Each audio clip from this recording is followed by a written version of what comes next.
If you want to transfer data from your old phone to POCO F8 Pro or POCO F8 Ultra, here's what you can do. On our POCO F8 Pro or Ultra, we can go to the app drawer and you should be able to find the MI Mover. This is an app that is pre-installed on our phone and it is used in order to transfer data. Over here we need to press agree. And now we can choose that this is our new phone, of course.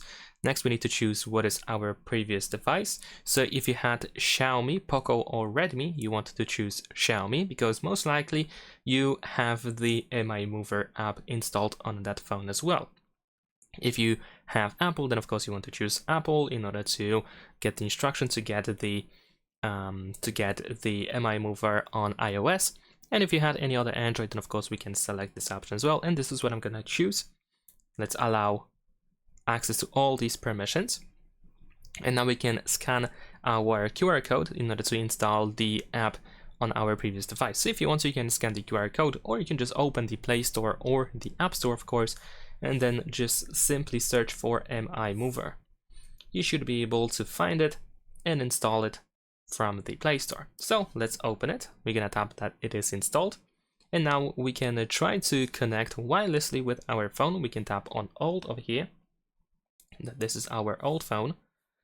And you should be able to find your phone, your POCO in here. So we can select it and then try to, of course, connect with our POCO F8 Pro. In case you have some issues with connecting these two devices together, you can try to connect the devices manually.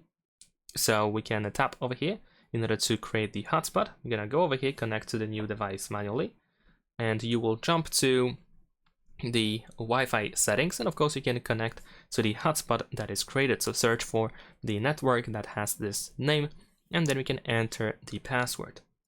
And there we go. Once we connect and go back to the app, we should be able to choose whatever we want to transfer.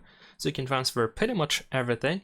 In my case, I'm just gonna transfer images. I don't need to transfer anything else. And then of course we can go ahead and press next. We need to select these two options and then press send again. And there we go. Depending on how much you have to transfer and depending on the amount of data, this might take you either, well, quite a short time or more. So the more files you have to transfer, the longer it will take, obviously. And there we go. It has been transferred. I mean, the transfer is done. So we can tap on done in here as well. And everything that you selected to transfer, you should have it now on your POCO F8 Pro. Thanks for watching, leave a like and subscribe.